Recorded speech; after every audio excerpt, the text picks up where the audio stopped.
తాకట్లో ఉన్న బంగారాన్ని విడిపించి ఆ రోజున మార్కెట్ ధర కట్టి మిగిలిన డబ్బును మీకు అందిస్తుంది కొమ్మూరి గోల్డ్.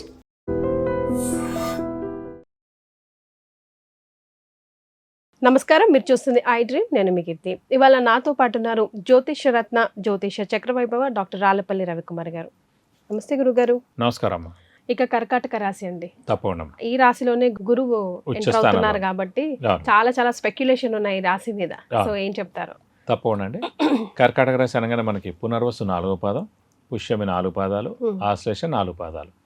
పునర్వసు 4వ పాదమే శ్రీరాముల వారిది కర్కాటక రాశి. కర్కాటక లగ్నం కూడా అన్నమాట. సో అందుకే కర్కాటక రాశి ఏంటంటే చంద్రుడు స్వస్థానంలో ఉంటాడు. సో చంద్రుడు మనస్కారకుడు, బుద్ధికారకుడు, మాతృకారకుడు. సో వీళ్ళు చాలా మైండ్ చాలా కూల్గా ఉంటుంది, టెన్షన్ ఏం పడరు, అలాగే సాఫ్ట్గా ఉంటారు. అలాగే మెయిన్గా మదర్ అంటే ప్రాణం, మదర్ యొక్క బ్లెస్సింగ్స్ పరిపూర్ణంగా 100% ఉంటుంది. మామూలుగా జాతకరీత్యా తల్లి అంటే ఇష్టమా, తండ్రి అంటే ఇష్టం అని అడుగుతుంటారు. సో తల్లి అంటే ఇష్టం అని ఎలా అందరికీ 90% తల్లి అంటే ఎలాగో ఇష్టం ఉంటుందండి. కానీ మన జాతకరీత్యా చూసినప్పుడు కర్కాటక రాశి వారికి ఎక్కువగా ఇష్టం ఉంటుంది. ఎందుకంటే చంద్రుడు అనే గ్రహమే మాతృకారకుడు కాబట్టి స్వస్థానంలో ఉంటాడు కాబట్టి. ఇదే చంద్రుడు ఉచ్చ స్థానంలో వృషభ రాశిలో ఉంటాడు. సో వాళ్ళిద్దరికి 100% తల్లి అంటే ఇష్టం ఉంటుంది. తల్లి అంటే ప్రాణం, తల్లి యొక్క బ్లెస్సింగ్స్ పరిపూర్ణంగా ఉంటుంది. తల్లి మాట జవదాటరు, తల్లికి చెప్పకుండా ఏ పని చేయరు కూడా. ఇదైపోయింది. నెక్స్ట్ వచ్చేసి జాతకరీత్యా చూసినప్పుడు అప్పుడు ఏమంటారు అందరూ, అదేంటంటే 2 రాశులు అంటే మిగతా 10 రాశులు పోయా, వాళ్ళకి ఇష్టం లేదా అనొచ్చు. అప్పుడు జాతకరీత్యా చూసినప్పుడు లగ్నం నుంచి చతుర్థ స్థానంలో చంద్రుడు కనుకుంటే తెల్ల అంటే ప్రాణం అన్నమాట. అది ఏ రాశి అయినా పర్లేదు. అంటే కర్కాటక రాశి వృషభ రాశి సంబంధం లేదు. మన రాశి నుంచి, మన లగ్నం నుంచి చతుర్థ స్థానం అనేది మాతృస్థానం కాబట్టి అక్కడ మాతృకారకుడైన చంద్రుడు ఉన్నాడంటే కనుక తెల్ల అంటే చాలా ఇష్టం ఉంటుంది అన్నమాట. సేమ్ ఇదే పాయింట్స్ అక్కడ వర్తిస్తుంది. సో ఇంకోటి ఏంటంటే మెయిన్ పాయింట్, అన్ని గ్రహాలకి, నవగ్రహాలు అన్నిటికీ కూడా శత్రువులు ఉంటారు. కానీ చంద్రుడు అనే గ్రహం ఒక్కరికి శత్రువులు అసలు లేరు. అదనమాట, అది ఇంకా అడ్వాంటేజ్. సో అందుకని అంటే వీళ్ళు సౌమ్యులుగా ఉంటారు, జనాలకి సహాయ సహకారాలు చేస్తుంటారు. ఎన్ని మాటలు అతను అన్న, ఎన్ని మాటలు తిట్టినా, ఎన్ని కామెంట్ చేసినా కూడా పోనీ వాళ్ళ పాపాన్ని వాడిపోతారని వదిలేస్తారు. అలాంటిది ఇది. సో వీరికి వచ్చేసి మెయిన్ ఏంటంటే ప్రస్తుతం శని భాగ్యస్థానంలో ఉన్నాడు, పర్వాలేదు, నష్టమే లేదు. రాశిలో మటు గురు ఉచ్చస్థానంలో ఉన్నాడు. సింపుల్ అండి, గురువు అనేవాడు దైవబలం, దైవానుగ్రహ కారకుడు అండి. 2, 5, 7, 9, 11 స్థానాల్లో ఉంటేనే 90% బాగుంది బలం అని అనుకుంటాం. అతను ఏ రాశిలో ఉన్నా కూడా బలం అంతే ఉంటాడు. కానీ మనం ఏం చేస్తారంటే ఈ 2, 5, 7, 9, 11 స్థానాల్లో లేని వాళ్ళు ఆ ఏడాదంతా బద్ధకంగా ఉంటారు. పనులన్నీ పోస్ట్పోన్ చేస్తారు, తర్వాత చూద్దాంలే అంటారు. ఆ పెద్దది ఏదో రాబోతోంది, ఇప్పుడు వద్దులే అంటారు. అలా మన మనసుని అది క్రియేట్ చేస్తుంది అన్నమాట, బద్ధకాన్ని క్రియేట్ చేస్తుంది. పర్లే మనకు అది ఉంది కదా, అక్కడ ఇప్పుడు నా జాబ్ బాగానే నడుస్తుందండి, కొత్త జాబ్కి ఎందుకు ట్రై చేయడం, ఎందుకు ఫారెన్ వెళ్ళిపోవడం, ఇలా అనిపిస్తాయి. ఆ ముందేడాది దాకా కూడా ఇవన్నీ అనిపిస్తాయి. సో ఈ అవ్వని టైం అంతా ఏముందో ఇలా గురుబలం లేనప్పుడు అలా అనిపిస్తుంది అన్నమాట. సో గురువు జ్ఞానానికి కూడా కారకుడు కాబట్టి. అయినా కూడా వీరికి ఏంటంటే మెయిన్గా ఈ దైవబలం లేనట్టేం లేదు. ఎందుకంటే 2, 5, 7, 9, 11 స్థానాల్లో ఉంటే గురుబలం ఉన్నట్టు. రాశిలోనే ఉంది కదా, మరి ఫస్ట్ హౌస్ కదా, లేదు కదా అనుకోవచ్చు. కానీ వీళ్ళకి కూడా ఉంది. ఎందుకంటే అండి గురువు అనే గ్రహమే ఉచ్చ స్థానంలో ఉన్నాడు కదా. మామూలు స్థానాల్లో ఉంటే పర్వాలేదు, ఉచ్చ స్థానంలో ఉన్నప్పుడు ఖచ్చితంగా ఫస్ట్ రాశి అయినా కూడా అది 80% అతనికి బలం ఉన్నట్టే. సో వీరికి దైవబలం, దైవానుగ్రహం పరిపూర్ణంగా ఉంది. అది కాకుండా మెయిన్గా ఈ తీర్థయాత్రలు చేయడం, దైవ దర్శనం చేసుకోవడం, గురువుని దర్శించడం, సంఘంలో జరిగే పనులన్నింటిలో పాల్గొనడం, దైవ కార్యక్రమాల్లో పాల్గొనడం. అది కాకుండా మెయిన్గా ఈ గురువు ఉచ్చలో ఉండడం వల్ల అంటే విపరీతమైన దైవబలం ఉన్నారు కాబట్టి ఎప్పటి నుంచో ఆగిపోయిన పనులన్నీ నెరవేరుతాయండి. ఎప్పటి నుంచో వీళ్ళకి రావాల్సిన డబ్బులన్నీ వస్తాయండి. ఇన్నాళ్ళు అప్పులు ఏవైతే ఉన్నాయో అవన్నీ అప్పులన్నీ కూడా తీరిపోతాయండి. ఫైనాన్షియల్గా కూడా చాలా బాగుంటుంది. ఎందుకంటే ఆర్థికానికి, ధనానికి కూడా కారకుడే గురువు. అలాంటి గురువే ఉచ్చలో ఉన్నాడు కాబట్టి ఖచ్చితంగా బాగుంటుంది. ఎవరైనా చెప్పినా నమ్మక్కలే మీరు. ఎందుకంటే ఒక సింపుల్ పాయింట్, గురువే ధనకారకుడు, గురువే దైవబలం, దైవానుగ్రహ కారకుడు. రాశిలో ఉంటే దైవబలం లేదు, గురుబలం లేదని అనుకోవచ్చు, కానీ ఉచ్చ స్థానంలో ఉన్నారు కదా. సో ఖచ్చితంగా ఫర్ ఎగ్జాంపుల్ ఒక పెద్ద వ్యక్తి ఉన్నాడండి, మీ సందులో ఉన్నాడు. సో మీ సందులో ఎప్పుడు కూడా కరెంట్ పోదు, ఎంసీహెచ్ వాళ్ళు నీట్గా ఉంటారు, ఈ పోలీసులు కూడా ప్రతి రాత్రి వచ్చి చెకింగ్ చేసి వెళ్తూ ఉంటారు. మరి గల్లీలో ఎక్కడున్నా పర్లే కదా. అలాగే మీ రాశిలోనే ఉచ్చలోనే అంటే ఇవన్నీ కూడా మీకు వర్తిస్తాయి. సో ప్రయాణాలు ఎక్కువగా చేస్తూ ఉంటారు అంటున్నారు కాబట్టి వీళ్ళకి ఎలా ఉంటుందండి ప్రమాదాలు? ఒక్క మెయిన్ అంటే మనకి డిసెంబర్ 5 దాకా మటుకు అష్టమ స్థానంలో రాహు ఉంటాడండి. ఈ అష్టమ స్థానంలో రాహు వెళ్ళిపోతే కనుక మళ్ళీ 18 ఏళ్ళ దాకా అష్టమంలో రాహు రారు.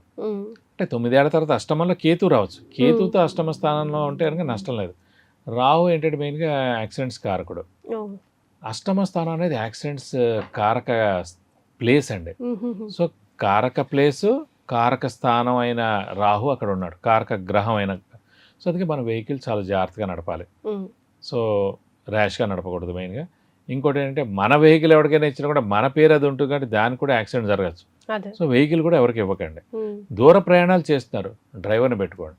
లేదా మీరు నడపకండి, మీ వైఫో మీ అబ్బాయో లేదా మీ ఫ్రెండో ఎవరో వాళ్ళు నడపమనండి. హైవేలో వెళ్తున్నా కూడా మీరు నడపకండి. నడిపినా చాలా తక్కువ స్లోలో నడిపితే కనుక ప్రమాదాల నుంచి మనం బయటపడవచ్చు. అంటే మేజర్ అవుతుందని చెప్పట్లేదు, కానీ కారక గ్రహం ఉంది. ఇంకా 5 నెలలు మనం కష్టపడితే, ఇంకొక 5 నెలలు కష్టపడ్డాం అనుకోండి, డిసెంబర్ 5కి అలాగే వెళ్ళిపోతున్నాడు. సో అప్పటి నుంచి చాలా బాగుంటుంది. రైట్. మరి ఉద్యోగస్తులకు కానీ వ్యాపారస్తులకు కానీ ఎలా ఉందండి? వీరికి బాగానే ఉంటుందండి. అంటే వీరికి కొంచెం మిశ్రమంగా ఉన్నా కూడా, అంటే మనకి మెయిన్ సేన్ ఏంటంటే ఉద్యోగకారకుడు, వృత్తికారకుడు, ప్రవృత్తికారకుడు. సో అతను భాగ్యస్థానంలో ఉన్నాడు కాబట్టి పర్వాలేదు. అలాగే వ్యాపారస్తులు కూడా ఏంటి రాశిలోనే గురు ఉచ్చులో ఉన్నాడు కాబట్టి మరీ అంత క్రెడిట్స్ ఇచ్చేయకండి, మరీ బిజినెస్ ఎక్స్పాన్షన్కి వెళ్ళకండి. ఉన్నది ఏముందో ప్రస్తుతం నడిపించండి ఈ ఒక్క ఏడాది. మళ్ళీ సేమ్ నెక్స్ట్ ఏడాది ఇలాగే గురువు ద్వితీయ స్థానంలో అతను ఇంకా చాలా మంచి పొజిషన్లో వస్తాడు. అప్పటి నుంచి మీకు ఇంకా బాగుంటుంది. సో మిశ్రమంగా ఉంటుందని చెప్పుకోవచ్చు వీళ్ళందరికీ కూడా.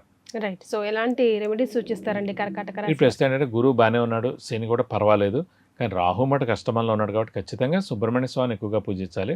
అలాగే అమ్మవారిని కూడా ఎక్కువగా పూజించాలి. ప్రతి శుక్రవారం మామూలుగా ప్రతిరోజు కూడా ఏదైనా అమ్మవారి అష్టోత్తరం చదువుకోవడం, ముఖ్యంగా దుర్గాదేవి అష్టోత్తరం చదువుకుంటే చాలా మంచిది. అలాగే అమ్మవారి అష్టోత్తరం మరియు సుబ్రహ్మణ్య స్వామి అష్టోత్తరం చదువుకుంటే మంచిది. అలాగే ప్రతి మంగళవారం సుబ్రహ్మణ్య స్వామి టెంపుల్కి వెళ్ళి 40 ప్రదక్షిణాలు చేయడం. అలాగే వీలైతేనగా ఏదో ఒక మంగళవారం రోజున, అంటే మనకి డిసెంబర్ 5 దాకా ఇక్కడ స్కందగిరి టెంపుల్ అని ఉంది, అక్కడ హోమం మరియు అభిషేకం సుబ్రహ్మణ్య స్వామికి మన పేరు నక్షత్ర గోత్రంతో చేస్తానుక ఈ ప్రమాదాల ఎఫెక్ట్ నుంచి ముందు బయటపడిపోతాం. ఒకసారి డిసెంబర్ 5 అయిపోయింది అనుకోండి, మనకి ఆల్రెడీ ఇంకప్పుడు సప్తమ స్థానంలోకి వచ్చేస్తాడు రావు. అది పర్వాలేదు, ఇంత దారుణం అయితే ఉండదు. సో అది ఖచ్చితంగా చేయాలి. అలాగే అమ్మవారు అయితే కనుక ప్రతి శుక్రవారం అమ్మవారి టెంపుల్కి వెళ్ళి 40 ప్రదక్షిణాలు చేసి వీలైతే కనుక అమ్మవారికి అభిషేకం కానీ అర్చన కానీ చేస్తే కనుక మీకు అన్ని విధాలా మంచి చేకూరుతుంది. చాలా సంతోషం అండి, ధన్యవాదాలు. నమస్కారం. And for more videos, please subscribe to iDream. Please subscribe to iDream. Please subscribe iDream. And please subscribe to iDream. For more videos, subscribe to iDream. please like, share and subscribe to the channel. Congratulations, iDream. Subscribe to iDream. Subscribe to iDream. So subscribe to iDream Media. iDream team andarki huge congratulations. Please subscribe iDream Media. Please subscribe to iDream. Subscribe iDream. Please subscribe to iDream. iDream అంటే నా కళల ఛానల్ను subscribe చేసుకున్న నోరు తిరుగుతలేదు, మీరైతే గంట గుర్తు కొట్టండి. For more such videos, please subscribe to iDream.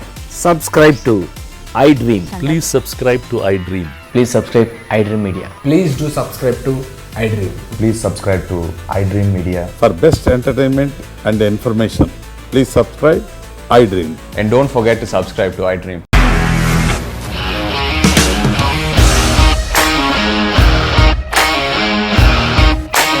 ఇండస్ట్రీలో కమిట్మెంట్ ఇష్యూస్ వస్తే నీకు కూడా వచ్చినట్టు మార్నింగ్ తీసుకెళ్ళారంటే కొట్టి పడేశారు.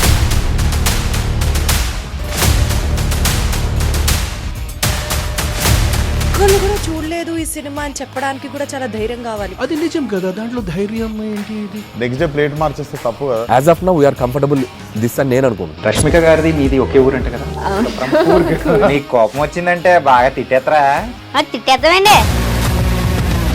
నిజంగా గేమ్ ని ఎలా చేంజ్ చేయగలిగారు? APSFC వాళ్ళకి 6 నెలల్లో నేను 6 లక్షలు కట్టా. బిజినెస్ చేయాలనుకుంటే it is as difficult as riding a tiger.